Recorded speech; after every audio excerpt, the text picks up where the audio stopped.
Ladies and gentlemen, today I'm going to show you a secret setting that you can change that makes Warzone feel a lot more responsive and might actually give you a noticeable frame increase at the same time.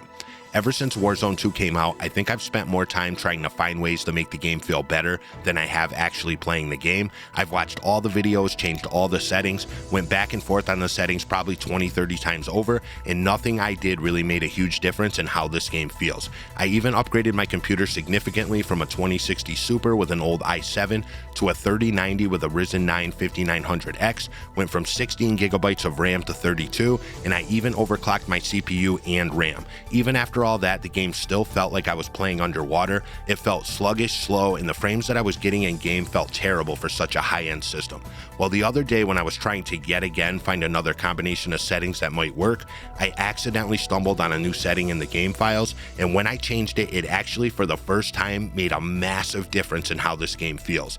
It instantly felt more responsive, snappy, and just a major improvement from the old sluggish movement that makes you feel like you're trying to sprint inside of a dream. So I don't waste your time, I'm going to show you the setting right off the bat, but you should stick around after because I'm going to show you some of the other changes that I've made recently.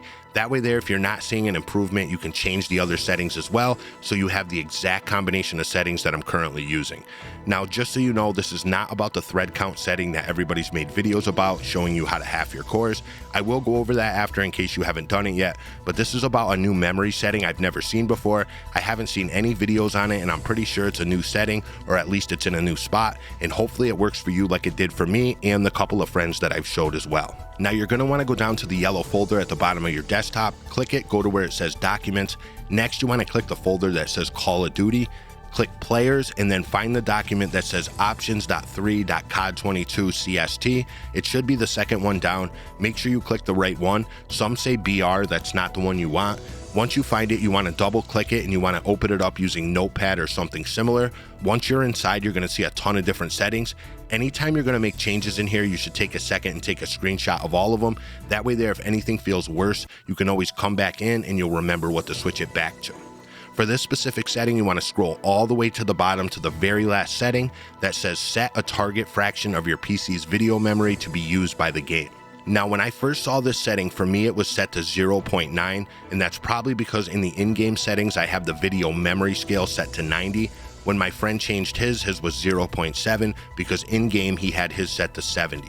So basically this setting tells the game how much memory it's allowed to use to make the game run smoothly, but in the game files you're allowed to set it to over double that amount by maxing it out at 2.000000. So when I first saw this setting, I decided to change the value in quotations to the max value that's allowed.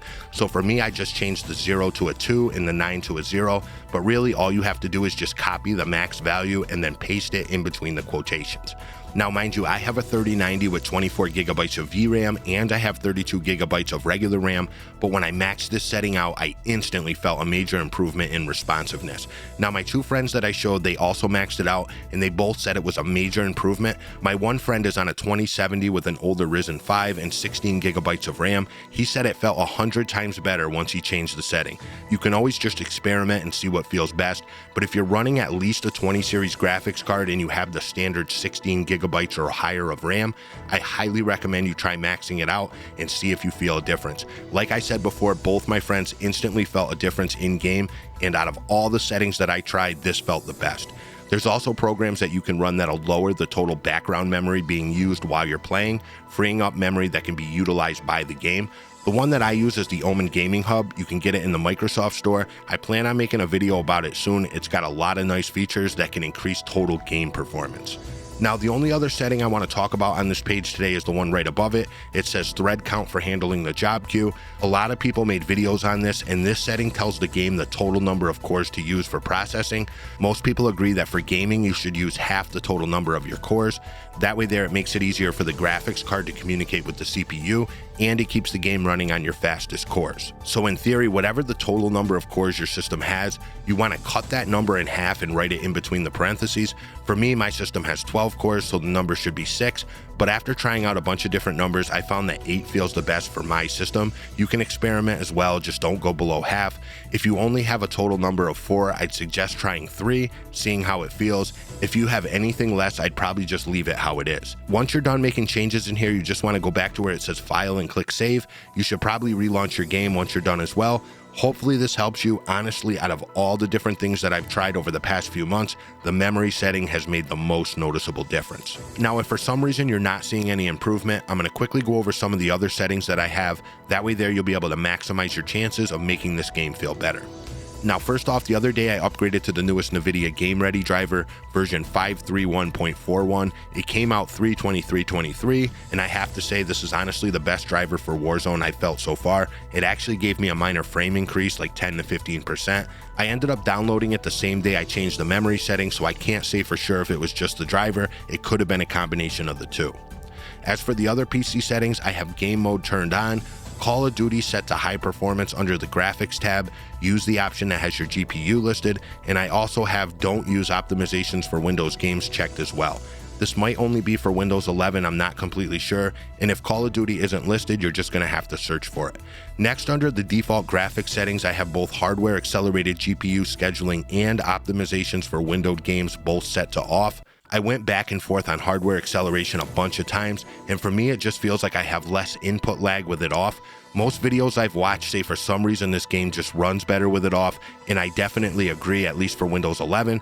And as for this one, Call of Duty isn't a windowed game as far as I know, and I definitely felt an improvement when I switched it off. For me, the game just felt better. Here are my Nvidia control panel settings. I have adjust image settings set to performance. I know it probably doesn't matter because I use the 3D settings, but it gives me peace of mind. Under manage 3D settings, you can just take a screenshot. They're pretty much set to the standard way everybody else has it.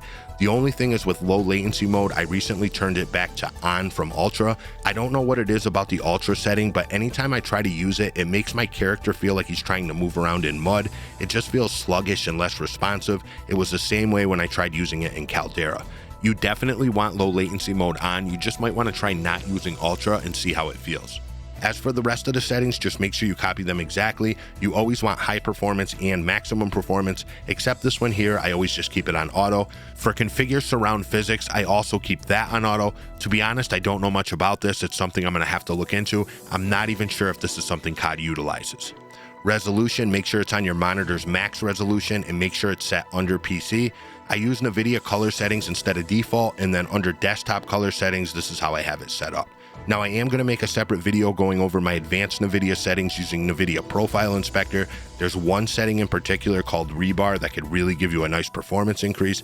It's too long of a process to go over now, but if you're interested, make sure you subscribe so you get the notification. Now, lastly, I'm just going to quickly go over my in-game settings. I've tried a bunch of different combinations, and this seems to be the best for me for getting maximum frames per second while still having the game look decent.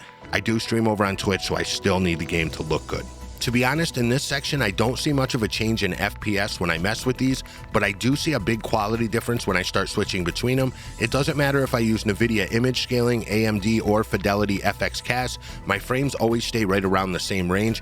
I normally stick with Nvidia image scaling, it just seems to give me the crispiest image. I actually got these settings from the streamer Rallied, and they just seem to work best for me. Now, I keep Nvidia image scaling preset at native. It's definitely the best image quality out of all of them, and then image scaling sharpness, I keep that at 30. For anti-aliasing, I use Filmic SMAA 2 times. I just like the quality a lot better than the other option.